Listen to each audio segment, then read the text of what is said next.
చిటికెడైన ఉప్పుందా వాన నీరు అతిశయమే.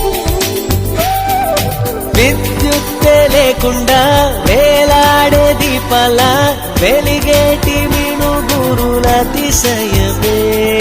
తనువున ప్రాణం ఈ చుట్టనున్నదు, ప్రాణంలో నా ప్రేమ ఈ చుట్టనున్నదు. ఆలోచిస్తే